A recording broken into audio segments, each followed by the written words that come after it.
ओम नमः शिवाय। जय श्री रामचंद्र। आज मैं आपको बताऊंगा, यदि आपने कोई कार्य करना होता है स्वर के अनुसार और उस समय गलत स्वर चल रहा होता है तो आप क्या करें, या वो स्वर गलत क्यों चल रहा है।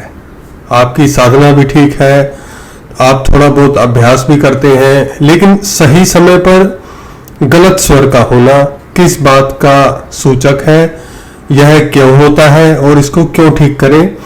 एक तो मैं इसका जवाब दूंगा। दूसरा, जब आप कोई काम करने लगते हैं स्वर के अनुसार, जैसे कि पर्टिकुलर एक क्वेश्चन जो पूछा है प्रियंका जी ने लखनऊ से, कि जब वो सुबह उठती हैं तो जैसे ही स्वर के और तिथि के अनुसार भूमि पर पैर को रखती हैं, उसी समय वो ऐसा महसूस करती है कि स्वर बदल गया है। तो अब क्या करें, क्या यह ठीक है या गलत है, तो इस स्थिति में कैसे किया जाए। और तीसरी बात यह है कि मैंने कुछ दिन पहले आपको बताया था कि शत्रुओं पर कैसे विजय प्राप्त की जाए स्वर विज्ञान, स्वर योग के माध्यम से, स्वर योग की साधना से। तो अग्रवाल जी ने बोला है कि आजकल तो कोई शत्रु होते नहीं, कोर्ट कचहरी या साइबर क्राइम इस तरह से शत्रु होते।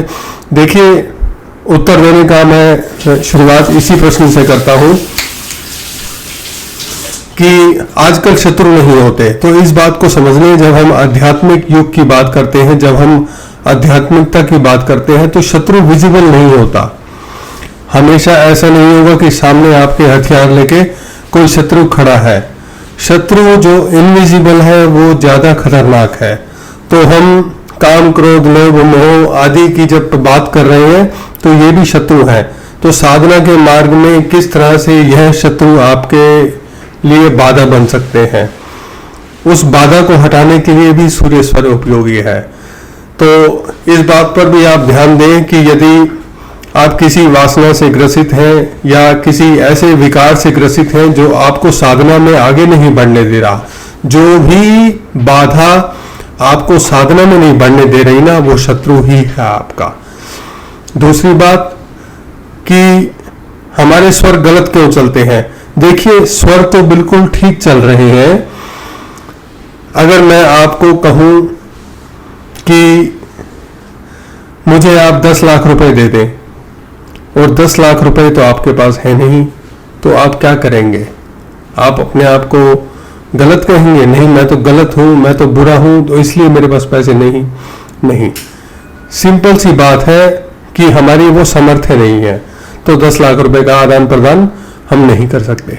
इसी तरह से जब कोई कार्य के लिए हमारा शरीर तैयार ही नहीं है या हमारा मन ही तैयार नहीं है, उसमें वह ऊर्जा का प्रवाह नहीं है, तो हमारे स्वर तैयार नहीं होंगे। यह इस बात की सूचना है, यह संकेत है। इस इशारे को समझें।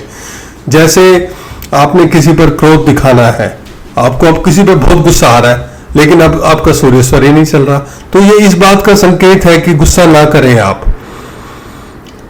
तो इस बात से आप इस रूल को सब जगह अप्लाई कर सकते हैं।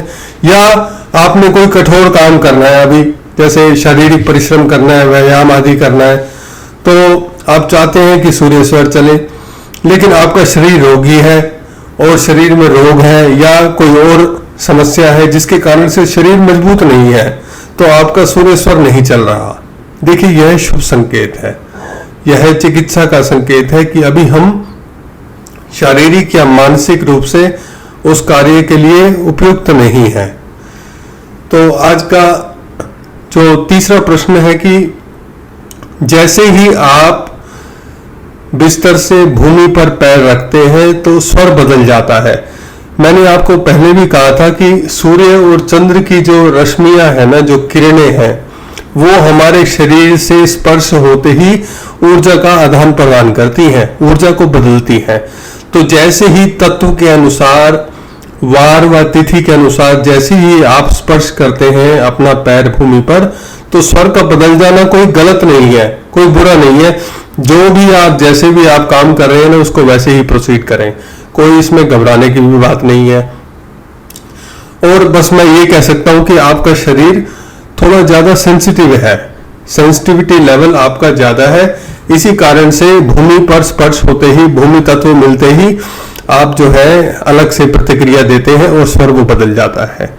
आज के लिए इतना ही। नमस्ते। ओम नमः शिवाय।